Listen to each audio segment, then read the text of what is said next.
अस्सलाम वालेकुम dear Indian student, आपका अपना सर हाजिर है आज के नए chapter number 9 diversity among animal पे मैं आपको पढ़ाने जा रहा हूँ। तो डाइवर्सिटी ऑफ एनिमल में हमारे साथ कुछ कुल 5 टॉपिक है, इन पर इंशाल्लाह तफसीली में बहस करूँगा। सबसे पहला है कि एनिमल किसे कहते हैं, कैरेक्टरिस्टिक ऑफ एनिमल क्या है, फिर इसके बाद है क्लासिफिकेशन क्राइटेरिया एनिमल के लिए क्या है, फिर इसके बाद है डाइवर्सिटी ऑफ एनिमल क्या है, फिर इसके बाद वर्टिब्रेट है और फिर इसके बाद एनवर्टिब्रेट है। तो आज हम सिर्फ डाइवर्सिटी ऑफ एनिमल के बिगिनिंग टॉपिक जो है वो हमारे साथ क्या है, एनिमल। जी, एनिमल एक लैटिन वर्ड है, लैटिन लातीनी जबान का लफ्ज है जो कि एनेमा से अखज किया गया है। एनेमा लैटिन वर्ड है जो कि एनेमा, और एनेमा का मतलब है टू सोल या ब्रीथ। क्लियर?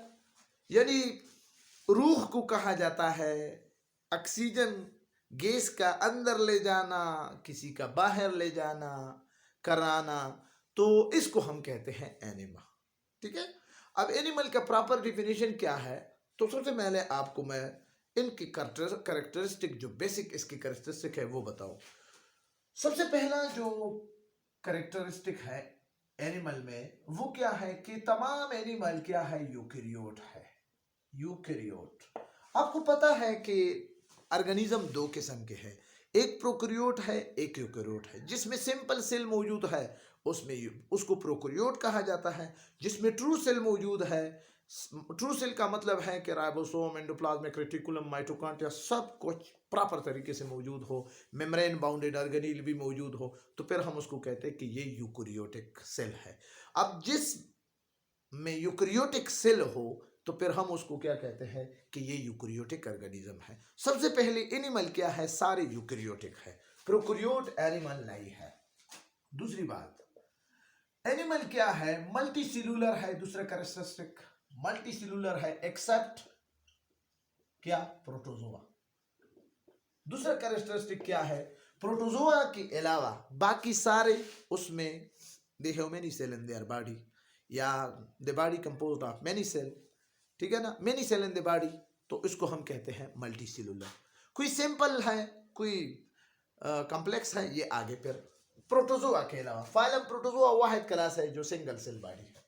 तीसरा क्या है, तीसरा हमारे साथ क्या है, हेट्रोट्रॉपिक है।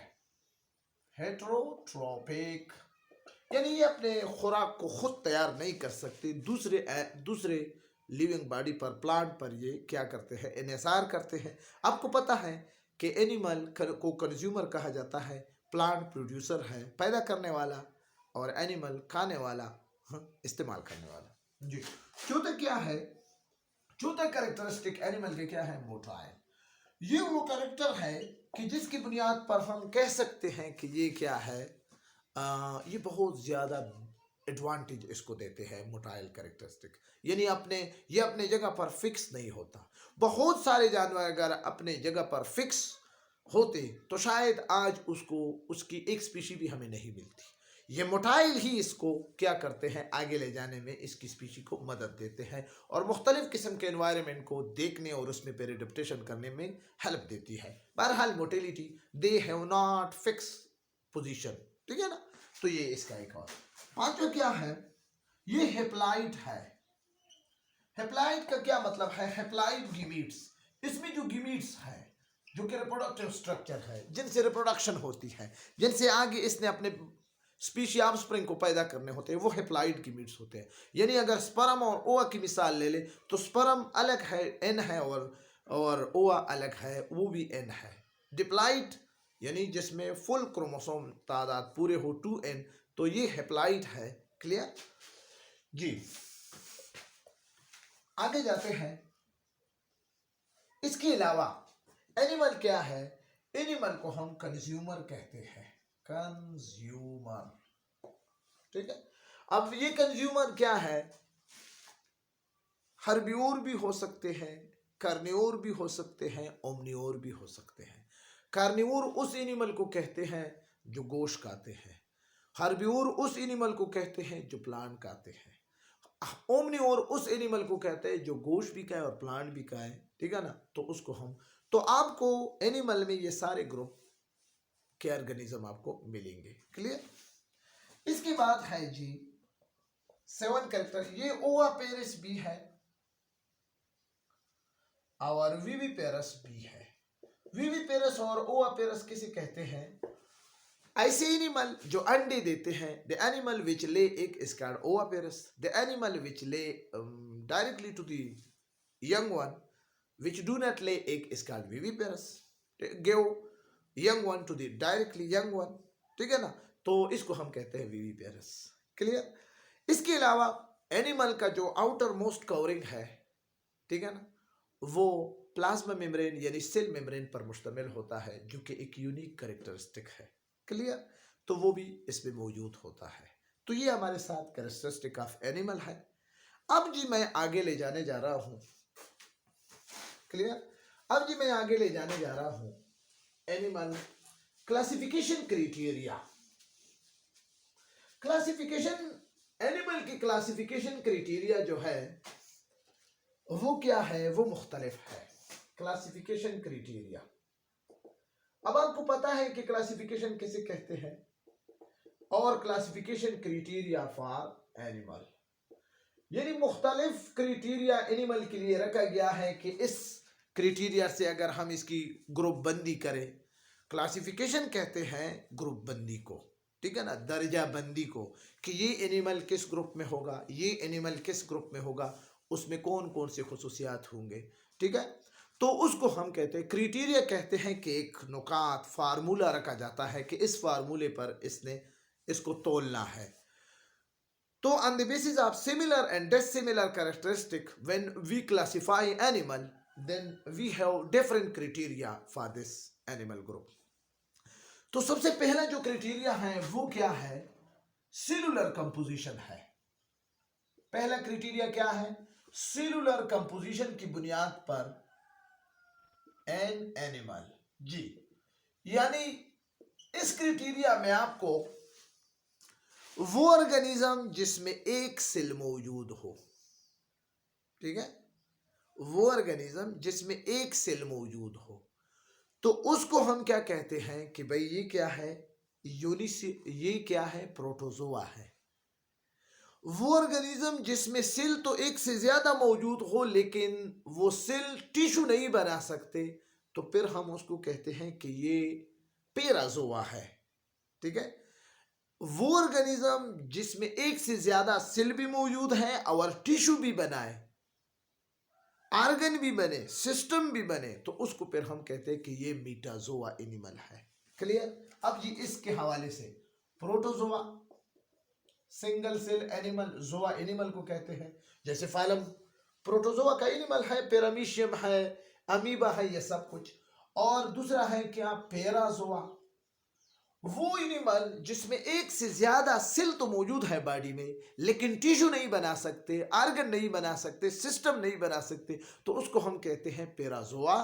पेराजोआ का एग्जांपल फाइलम पोरेपरा का है, ठीक है। और दूसरा क्या है, मीटाजोआ, वो एनिमल जिसके बॉडी में एक से ज्यादा सेल भी मौजूद है और ये सेल टिश्यू, ऑर्गन, सिस्टम सब कुछ बना सकते हैं, तो फिर इसको हम क्या कहते हैं कि ये मीटाजोआ एनिमल है। और इसकी एग्जांपल फाइलम सैलेंट्रेटा से लेकर फाइलम कार्डेटा तक फैली हुई है, पहुंची हुई है। क्लियर। यहां तक काफी आगे जाते हैं, ठीक है जी। तो एक क्राइटेरिया तो ये है, ठीक है ना, ये एक हो गया। अब जी दूसरी क्राइटेरिया क्या है? दूसरी क्राइटेरिया हमारे साथ है, दूसरी criteria for animal classification, classification के स्टडी को टेक्सोनॉमी कहा जाता है। दूसरा है जी presence of big bone, vertebral column भी इसको कहते हैं और बिग बोन भी इसको कहते हैं। रीढ़ की हड्डी जिन जानवरों में मौजूद है उसको हम कहते हैं वर्टिब्रेट। रीढ़ की हड्डी जिन जानवरों में मौजूद नहीं है तो उसको हम कहते हैं इनवर्टिब्रेट। क्लियर? वर्टिब्रेट में आपके साथ फिश, एम्फीबिया, रेप्टाइल, एवेस और मेमल ये सब कुछ मौजूद है। जबकि वो एनिमल जिसमें रीढ़ की हड्डी बिग बोन एब्सेंट है, विदाउट बिग बोन है, the animal which is without big bone is called invertebrate। ठीक है ना? तो ये जी vertebrate और invertebrate। clear? Animal having big bone is called vertebrate। इसमें मछली, सांप, एम्फीबिया, परिंदे और मैमल नजर आएंगे। जबकि इनवर्टिब्रेट में वो एनिमल जिसके में बिग बोन न हो, फाइलम प्रोटोजोआ से लेकर पोरेप्रा, सलेंट्रेटा, प्लेटीहेल्मिन्स, इकाइनोडोरम और आर्थ्रोपोडा, मोलस्का, ये सारे फाइलमों की जितनी भी है ये क्या है? इनवर्टिब्रेट है। क्लियर? तो ये एक क्राइटेरिया ये हो गया। ठीक है? अब जी इसके बाद है क्या? तीसरा क्राइटेरिया हमारे साथ क्या है एनिमल की क्लासिफिकेशन के लिए? तीसरा क्राइटेरिया हमारे साथ है तीसरे नंबर पर एनिमल की क्लासिफिकेशन के लिए क्या है? लेयर है जी। अरेंजमेंट ऑफ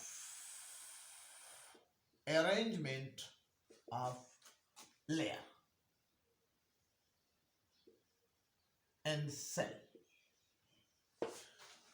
अब जी सेल के अंदर या बॉडी के अंदर अगर छोटे लेवल पे आप लेते हैं तो सेल एनिमल के अंदर जो लेयर होते हैं वो अमूमी तौर पर हमारे साथ जो आउटर मोस्ट लेयर है उसको एक्टोडर्म कहते हैं, जो दरमियान में हो उसको हम मेसोडर्म कहते हैं, डर्म लेयर को कहते हैं, जबकि थर्ड वन जो है वो एंडोडर्म है। तो on the basis of layer arrangement हमारे पास दो किस्म के एनिमल है। एक वो एनिमल है जिसको हम कहते हैं डिप्लोब्लास्टिक एनिमल। क्लियर?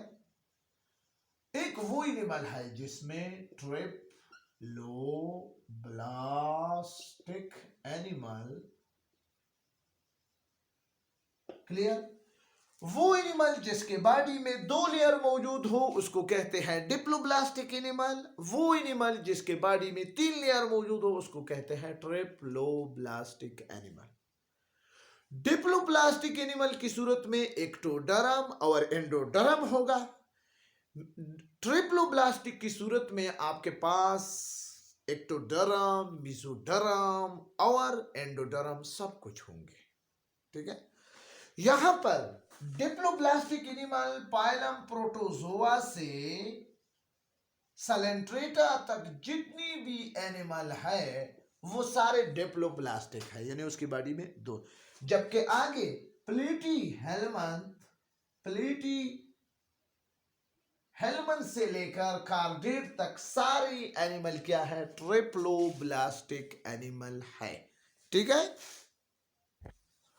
अब जी ट्रिप्लोब्लास्टिक में हमारे साथ फिर तीन किस्म के एनिमल होंगे। बॉडी कैविटी जिसमें वो एनिमल जिसमें एक्टोडर्म, मेसोडर्म और एंडोडर्म मौजूद हो, एसिलोमेट होंगे, सिलोमेट होंगे, सोडोसिलोमेट होंगे। ठीक है? एसिलोमेट उस ट्रिप्लोब्लास्टिक एनिमल को कहते हैं कि जिसमें एक्टोडर्म और एंडोडर्म के दरमियान बॉडी कैविटी मौजूद ही ना हो। एक का क्या मतलब है? Without. Coelomate, coelom body cavity को कहते हैं। जब एक्टोडर्म और एंडोडर्म के दरमियान बॉडी कैविटी मौजूद ना हो तो उन एनिमल को, उन ट्रिप्लोब्लास्टिक एनिमल को हम फिर क्या कहते हैं? एसिलोमेट। और ये हमें प्लेटवार्म यानी फाइलम प्लेटीहेल्मन्स के एनिमल ये हमें नजर आते हैं। इसके बाद है सिलोमेट, वो एनिमल जिसमें एलिमेंट्री कैनाल यानी डाइजेस्टिव ट्यूब और बॉडी वॉल के दरमियान कैविटी मौजूद हो तो फिर हम उसको कहते हैं कि ये क्या है? ये हमारे साथ है सिलोमेट। ठीक है ना? और सिलोमेट, एनालीड, इकाइनोडर्म और फिर फाइसिस, ये कार्डेटा तक ये बॉडी कैविटी वाले एनिमल जारी है। सूडोसिलोमेट ऐसे एनिमल, ऐसे ट्रिप्लोब्लास्टिक एनिमल जिसमें बॉडी कैविटी, बॉडी वॉल और एलिमेंट्री कैनाल यानी डाइजेस्टिव ट्यूब के दरमियान फॉल्स बॉडी कैविटी मौजूद हो, कभी एक जगह कभी दूसरी जगह, तो उन एनिमल को हम कहते हैं कि इसमें जो सीलोम है वो सूडोसिलोम है, और ये हमें नेमाटोड, फाइलम नेमाटोडा में जो आगे जाकर हम जब इस पर डिस्कशन करेंगे उसमें मौजूद है। यहाँ पर आप सिर्फ एग्जाम्पल को सीख ले। क्लियर? यानी सेगमेंटेड वारम लाइक स्ट्रक्चर है नेमाटोडा। ठीक है जी, लिवर फ्लूक वगैरह वगैरह इनकी मिसालें हैं। ये हमारे साथ अरेंजमेंट ऑफ लेयर के हवाले से तीसरा क्राइटेरिया था जो आपने देख लिया। अब जी आगे जाते हैं। चौथा क्राइटेरिया क्लासिफिकेशन में कौन सा है? चौथा क्राइटेरिया वो एनिमल जिसमें क्या है, वो एनिमल जिसमें, यानी चौथा क्राइटेरिया सिमेट्री के बुनियाद पर। अब ये सिमेट्री क्या चीज है? सिमेट्री कहते हैं प्लान ऑफ डिवीजन को, यानी किसी ऑर्गेनिज्म, किसी एनिमल की बॉडी को बराबर हिस्सों में किसी एक प्लान ऑफ डिवीजन के जरिए उसको बराबर हिस्सों में तकसीम करने को क्या कहते हैं? सिमेट्री। ठीक है, तो एनिमल में ये सिमेट्रिकल के जरिए भी क्लासिफिकेशन होती है। ठीक है, अब ये सिमेट्रिकल में क्या होगी? सिमेट्रिकल में जो क्लासिफिकेशन होगी, क्लियर? अब सबसे पहले तो ये बात है कि सिमेट्रिकल दो किस्म के हैं हमारे साथ। एक है बायलेटरल सिमेट्रिकल, बायलेटरल सिमेट्रिकल, और दूसरा है radial symmetrical, symmetrical. Clear? Symmetrical. Bilateral symmetrical उस प्लान ऑफ डिवीजन को कहते हैं, मिसाल के तौर पर ये एक एनिमल है, क्लियर? अगर सिंगल प्लान ऑफ डिवीजन से आप किसी एनिमल को, एक ही प्लान ऑफ डिवीजन से किसी एनिमल को बराबर 2 पार्ट में तकसीम कर देते हैं तो इसको हम फिर क्या कहते हैं? ये हमारे साथ बायलेटरल सिमेट्रिकल है। ठीक है, फाइलम प्लेटीहेल्मन से लेकर, फाइलम प्लेटीहेल्मन से लेकर जितनी भी आगे एनिमल आपको आते हैं, ख्वाह वो काइनोडर्मेटा आते हैं या नेमाटोडा आते हैं, ख्वाह वो आपको फाइलम प्लेटीहेल्मन, फिर इसके बाद नेमाटोडा, नेमाटोड, फिर इसके बाद आर्थ्रोपोड, फिर फाइसिस, फिर एवेज, फिर एम्फीबिया, रेप्टाइल, एवेज और मैमल। फाइलम प्लेटीहेल्मन से जितनी भी बाकी एनिमल है सब इसी एक प्लान ऑफ डिवीजन के जरिए से दो अलग अलग हिस्सों में, बराबर हिस्सों में जब तकसीम हो जाए तो उस सिमेट्रिकल को हम कहते हैं बायलेटरल सिमेट्रिकल। क्लियर? अब रेडियल सिमेट्रिकल क्या है कि जिसमें प्लान ऑफ डिवीजन एक से ज्यादा हो, बॉडी ऑफ ऑर्गेनिज्म बिल्कुल तकसीम हो जाए बराबर हिस्सों में, लेकिन एक ही प्लान के जरिए नहीं, बल्कि मिसाल के तौर पर एक ये एनिमल है, ये एक एनिमल है, ठीक है, मिसाल के तौर पर ये एनिमल है। अब ये अगर आप इसको, तो ये हिस्सा ज्यादा हो गया, ये कम, आपने जी बराबर आप 2 प्लान ऑफ डिवीजन, फिर इसके बाद 3 प्लान ऑफ डिवीजन, फिर इसके बाद 4 प्लान ऑफ डिवीजन, यानी more than 1 plan of division. आप किसी बॉडी के ऑर्गेनिज्म को जब आप इस तरह तकसीम करें कि उसमें प्लान ऑफ डिवीजन आपके साथ एक से ज्यादा हो, तो फिर हम उसको क्या कहते हैं? Radially symmetrical. ये रेडियली सिमेट्रिकल हमें सेलेंट्रो फाइलम सेलेंट्रेटा में नजर आते हैं। ठीक है ना? फाइलम पोरेपरा और स्पंजी जो है वो एसिमेट्रिकल है, उसमें ये सिमेट्रिकल यानी प्लान ऑफ डिवीजन नहीं होता। ठीक है ना? ये मैंने आपके सामने जो डायग्राम भी बनाया है, ये आप अमीबा का न समझे तो फाइलम सेलेंट्रेटा का क्या है? रेडियल सिमेट्रिकल है। क्लियर हो गया जी? ये हमारे साथ चौथा क्राइटेरिया था जो आपके सामने मैंने डिस्कशन करना था जी। 5वां क्राइटेरिया क्या है? ओपनिंग के लिहाज से, ओपनिंग के लिहाज से यानी अब मुख्तलिफ किस्म के एनिमल में मुख्तलिफ किस्म के ओपनिंग होते हैं। ठीक है, अब जी हमारे साथ पांचवा क्राइटेरिया है ओपनिंग, यानी अब हमारे साथ दो किस्म के एनिमल हैं, एक हमारे साथ है प्रोटोस्टोम और एक है ड्यूटेरोस्टोम। प्रोटोस्टोम का क्या क्या मतलब है? प्रोटो का मतलब है फर्स्ट माउथ, ड्यूटेरो का मतलब है फर्स्ट एनस, ठीक है ना। those animal in which mouth is developed first opening in the embryo, यानी एम्ब्रियो में पहला ओपनिंग जब माउथ डेवलप हो जाए तो फिर हम उसको क्या कहते हैं? प्रोटोस्टोम। क्लियर?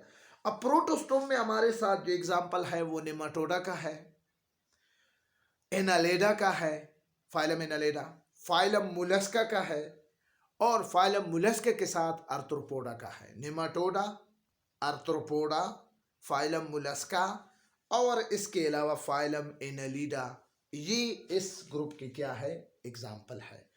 और भी मैं आपको बताऊं कि सेंट्रल नर्वस सिस्टम इसकी क्या है? वेंट्रल साइड पे होता है प्रोटोस्टोम में।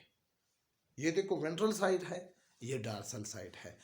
प्रोटोस्टोम एनिमल में सेंट्रल नर्वस सिस्टम इस साइड पे होता है। क्लियर? और दूसरी बात क्या है? क्लीवेज ऑफ जाइगोट क्या है? इसमें स्पाइरल होता है। ये अब आगे जाकर हम डेवलपमेंट में भी मैंने क्लीवेज सेल डिवीजन को कहते हैं, ये स्पाइरल होता है, ठीक है ना, और डिटर्मिनेटेड होता है। क्लियर? तो जी ये प्रोटोस्टोम। दोज एनिमल इन विच, अब ड्यूटेरोस्टोम का मतलब क्या है? First anus. The animal in which anus is developed first opening in the embryo is called deuterostome, ठीक है ना। इसमें आपको एकाइनोडर्म और कार्डेटा यानी हायर एनिमल आपको मिलेंगे। सेंट्रल नर्वस सिस्टम इसके डॉर्सल साइड पर होगा, जैसा हमारे है ना, अब ये डॉर्सल साइड है ना एक, इसमें जो क्लीवेज है वो रेडियल होगा और इनडिटर्मिनेट होगा। क्लियर? तो ये हमारे साथ क्या है? Classification criteria characteristic of animal, ठीक है। आखिर में मैं आपको वर्टिब्रेट को पहचानने के लिए एक छोटा सा की बनाता हूं, फिर टॉपिक खत्म कर देते हैं, ठीक है। अब ये आप किस तरह पहचानेंगे वर्टिब्रेट की? क्लियर? अब ये मैं लिख रहा हूं वर्टिब्रेट की। सबसे पहले आप जब एनिमल को देखेंगे जिसमें बिग बोन मौजूद हो तो आप समझे कि ये क्या है? ये वर्टिब्रेट है। अब जी वो एनिमल जो जिसमें बिग बोन मौजूद हो तो फिर हम उसको कहते हैं वर्टिब्रेट। क्लियर? अब जी एक है body with leg, clear, body without leg. अब जो बॉडी आपको विदाउट लेग नजर आएगी और उसमें वर्टिब्रेट भी बिग बोन भी मौजूद होगा तो ये आपका फिशेस होगा। जो आपको बॉडी विद लेग नजर आएगी तो इसके स्किन में आपको किसी में हेयर नजर आएंगे, किसी में आपको फीदर नजर आएंगे, ठीक है, और किसी में आपको स्केल नजर आएंगे, ठीक है, और किसी में आपको माइस्ट ग्लैंडुलर स्ट्रक्चर नजर आएंगे, ग्लैंडुलर स्ट्रक्चर। जिसमें हेयर नजर आ जाए वो आपका वर्टिब्रेट में क्या होगा? मैमल, ठीक है। जिसमें फीदर नजर आ जाए वो आपका बर्ड्स होगा, जिसमें स्केल नजर आ जाए वो आपके पास रेप्टाइल होंगे, और जिसमें माइस ग्लैंड आपको नजर आए वो आपका क्या है? एम्फीबिया। ये आपके पास क्या है? वर्टिब्रेट की है। इंशाल्लाह नेक्स्ट टॉपिक में आपके लिए इनवर्टिब्रेट की भी लाऊंगा। तो इसी के साथ इजाज़त चाहता हूँ। अगर टॉपिक के हवाले से कोई भी आपका कोई क्वेश्चन हो, आखिरी बात कि एनिमल तकरीबन 15 लाख एनिमल मौजूद है दुनिया में, बहुत ज़्यादा इसमें डाइवर्सिटी मौजूद है। इजाज़त चाहता हूँ। Thank you for watching my video.